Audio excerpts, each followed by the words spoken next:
Welcome back everybody to the KS Moto Cafe. To start my first episode of the year, I have decided to give you the owner's review of my 2020 Harley Sportster Iron 883. The major points I'll be covering in this review are what made me decide on buying the Iron 83 over the other bikes that I thought about purchasing, what are the good and bad points of the Iron 83 after owning the bike for 3 months and reaching that 1,000 kilometer mark, what are some of the factors that you should know before buying the bike, and who I would and would not recommend this bike to. So before I go on, if you have not subscribed to my channel yet, please go ahead and click that subscribe button as it will help support my new channel.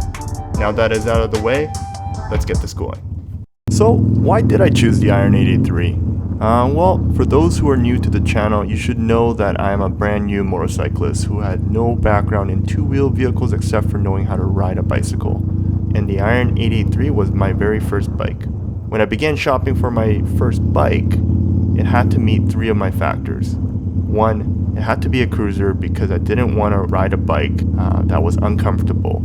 It needed to be laid back, comfortable for daily commuting. 2, the engine displacement had to be under 1,000 cc's so that my insurance doesn't rob me every year for having a bigger engine.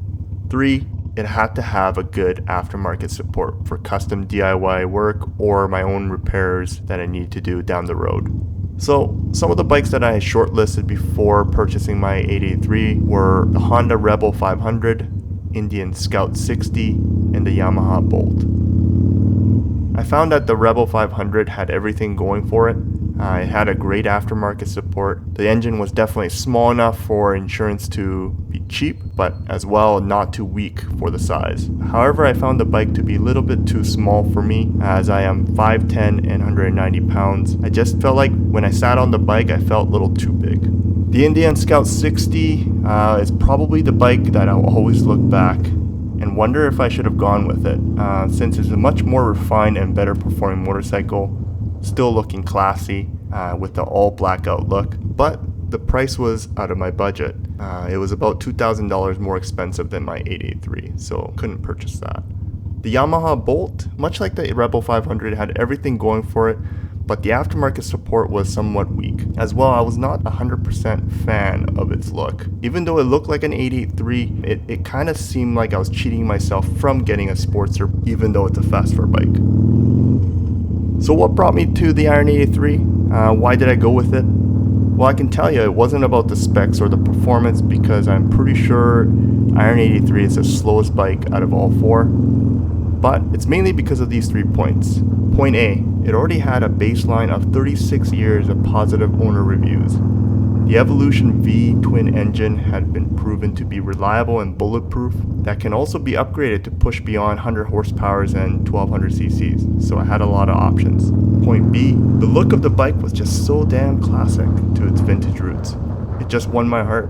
Something about Sportster line with its peanut fuel tank and the line from the headlamp to the rear fender just looks so nice. No matter where I go, I find that there's a lot of compliments to the bike. And my last point, I always wanted to own a Harley cruiser without breaking the bank. So I guess in reality, I was always set on buying the Iron 883 before I even began shopping. But I guess I just wanted to check if there were other options out there that would do better. And clearly there are a lot of options, much better than the 883, but my stubborn ass went with it anyways. As a new rider, I can tell you, I would have been happy with any of those bikes, but since I had to choose one, I went with my gut feeling and instinct and went with the Iron 883. So what are my thoughts of the Iron 883 after riding it for 3 months and reaching past the 1,000 kilometer mark? Well, let's start with the bad. Point number 1, the cost. The dealership maintenance cost is very expensive.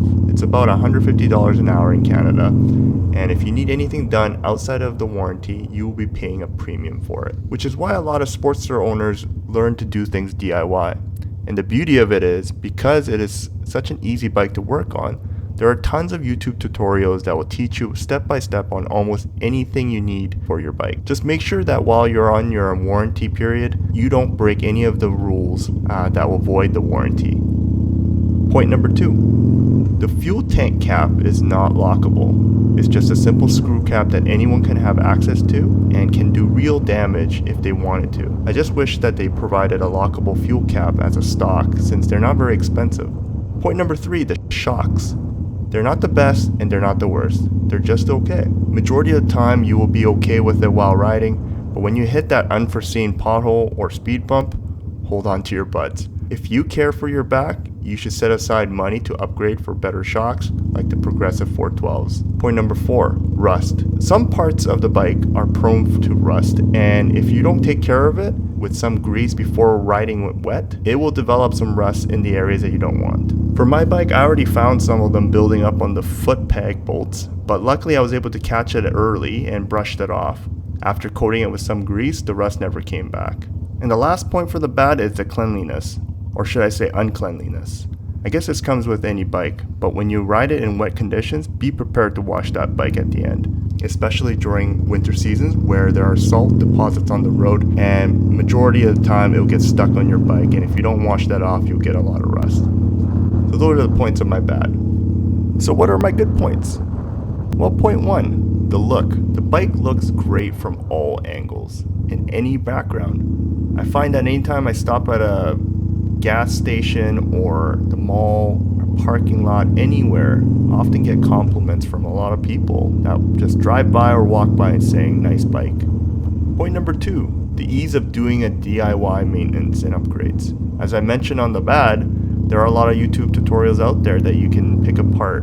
Not all of them are credible, but it's up to you to do your research on what to follow. However, the videos are out there and definitely a lot of aftermarket parts that you can lean on. Just be aware of items that you purchase, especially from Amazon. Some of them look like it's good, but in the end, if it's made cheap, it's going to feel cheap. And if it's something that is for safety reasons, I would rely heavily on something that's better made.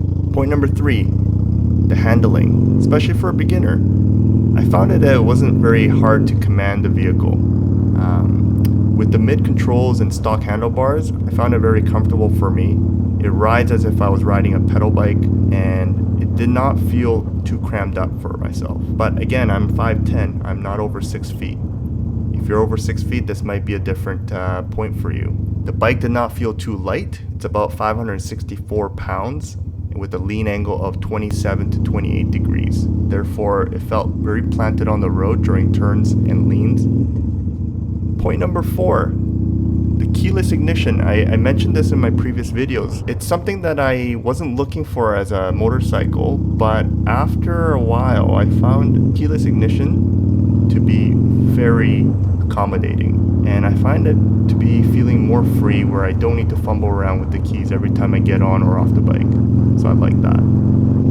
Point number 5, this might be one of the last renditions of the Evolution V twin engine, as Harley is starting to develop more bikes with their new liquid-cooled Revolution Max engine. And if you like Sportsters the way it is, I would say 2020 is probably the last version that Harley would go for, considering that Europe and India has already canceled their lines for Sportsters because it did not meet the emission standards. And I don't think after 36 years of trying to tinker with the Evo engine, I don't think they can do much more to the Evo engine to make it more efficient. So I believe later in January, when they announce the 2021 lineups, I wouldn't be surprised if I don't see Evo twin engine for a Sportster. Most likely it's going to adopt the Revolution Max. So if you're looking for the Evo V Twin, 2020 is probably the last version you'll get as a new bike. So what are some of the factors that you should know before buying the Iron 883? Well, for starters, it has a smaller gas tank. It's about 3.3 gallons. And for me, it didn't really bother me because I do mostly city riding in really short bursts. I've been averaging about 180 kilometers before the gas tank light came on. And again, that's mostly city riding. You might get more mileage if you do highway, but 3.3 gallons is not very big. As well, if you are a taller person, greater than 6 feet, stock Sportster might not be a good fit for you. You can always make adjustments with aftermarket parts, such as putting in forward controls, raising the bars, but as a stock, it will not be very comfortable for you because you'll feel a little bit more crammed up. but if you're under 6 feet and you have a shorter inseam, it'll be plenty comfortable for you with the mid controls. Another point is that the bike vibrates a lot. It almost vibrates like a washing machine on its final spin cycle. And to be honest, I don't mind it. I actually like the vibration on it. It just makes me feel like I'm on a very old bike with the classy look to it. So I'm okay with it. But some people might be bothered by that. Following that classic line, it's a very bare bike. If you want anything more than a bike that runs from point A to point B and you want to add an extra person or increase the engine, you will have to spend some money on it by putting in aftermarket parts. It's something that you will just have to understand that what the bike comes with and do your research on how you would budget your aftermarket parts and labor. And my final point or factor for this is that there's a lot of opinions or stereotypes of Sportsters out there.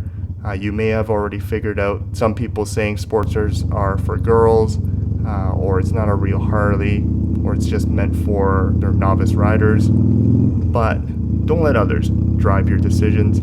Motorcycles are just about having fun and a vehicle to get you from point A to point B, nothing more. I would say pay more attention to comments such as, "You look too big for the bike," or "You look too cramped," because in the end, it doesn't really matter what other people say. It's what you think and what you're comfortable with. So there's that. So who would I not recommend this bike to? Well, for starters, for riders who want to go fast all the time. If you want to go above 130 kilometers per hour comfortably, or have a very fast acceleration, the Sportster 883 is not for you. For riders who worry more about how they are perceived by others rather than just enjoying the moment of riding, this bike probably isn't for you because you might get bothered by the fact that people sometimes call this bike a girl bike. For riders who don't want to spend more money to make the bike more fitting for your needs. Like I said, the bike is a very bare bone bike. So if you don't want to spend more money on it, then this bike really isn't for you. And last but not least, like I said, if you are a tall person with long legs, you might feel a little cramped on it. And I'm telling you, as a 5'10", I would almost say it's borderline for me. So who would I recommend this bike to? Well, I would recommend this bike for new riders, with or without experience. As you know, I'm a new rider without experience and I'm loving it. I would also recommend riders who want to have fun and enjoy just being out there. I would recommend it for riders who will routinely commute probably less than 180 kilometers from point A to point B, only because of the smaller fuel tank size. And lastly, I would recommend people who are most likely below 6 feet, looking for a low riding motorcycle, considering that the seat height is about 28.9 inches.